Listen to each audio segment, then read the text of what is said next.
merupakan barang sisa yang tidak memiliki nilai ekonomi.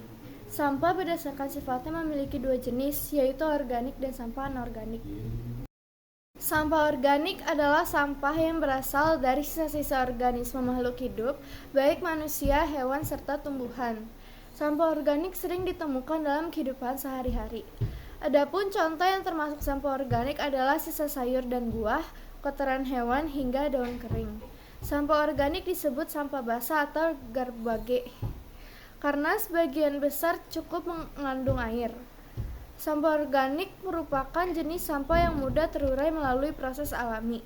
Artinya terurainya sampah organik bisa terjadi tanpa adanya campur tangan manusia.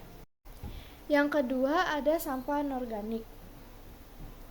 Pengertian sampah anorganik adalah limbah yang diproduksi dari bahan-bahan non-hayati, sumber daya alam yang tidak terbarui, dan hasil proses teknologi pengelolaan bahan tambang dan industri.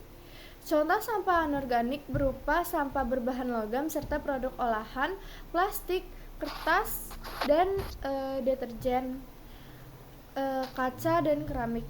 Sebagian besar sampah anorganik tidak dapat terurai oleh alam atau mikroorganisme.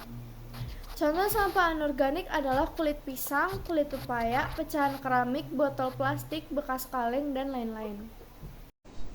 Baik sampah organik maupun non-organik sesungguhnya sangat bermanfaat untuk kehidupan sehari-hari apabila manusia bisa mengolahnya dengan baik. Yang pertama, saya akan menjelaskan tentang manfaat sampah organik. Manfaat sampah organik yang pertama yaitu dapat diolah menjadi kompos dan pupuk sederhana. Sebagaimana kita ketahui, sampah organik dapat dijadikan kompos. Namun masih banyak yang belum tahu cara pengolahannya dan dimanfaatkan untuk pertanian. Sebab butuh ketelatenan dan melalui tahapan yang benar.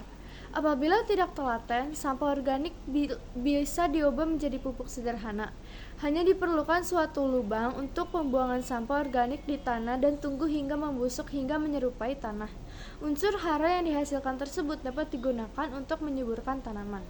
Manfaat sampah organik yang kedua adalah tambahan pakan ternak. Tidak hanya dapat dimanfaatkan sebagai tambahan pakan kambing, sapi, dan kerbau, sampah organik juga dapat diolah menjadi pelet untuk makanan ayam dan ikan. Dan yang terakhir untuk manfaat sampah organik yang ketiga yaitu biogas dan listrik.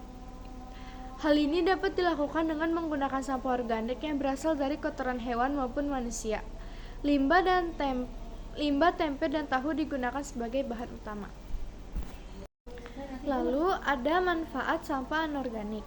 Yang pertama, reuse, digunakan kembali.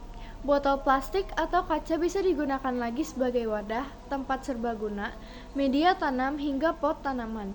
Anda bisa mengubah bentuknya lalu menghiasnya agar terlihat lebih menarik. Jadi, Anda nggak perlu beli wadah atau pot bunga lagi. Yang kedua, ada dibikin kerajinan.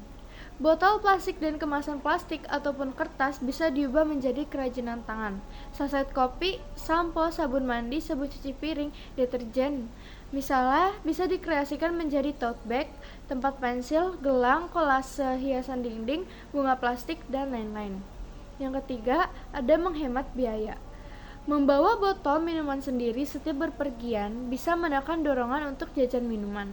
Membiasakan menggunakan kembali barang-barang yang masih layak pakai juga mencegah Anda konsumtif membeli barang-barang yang sebenarnya tidak terlalu penting. Jadi, itu saja penjelasan dari saya. Terima kasih sudah menonton.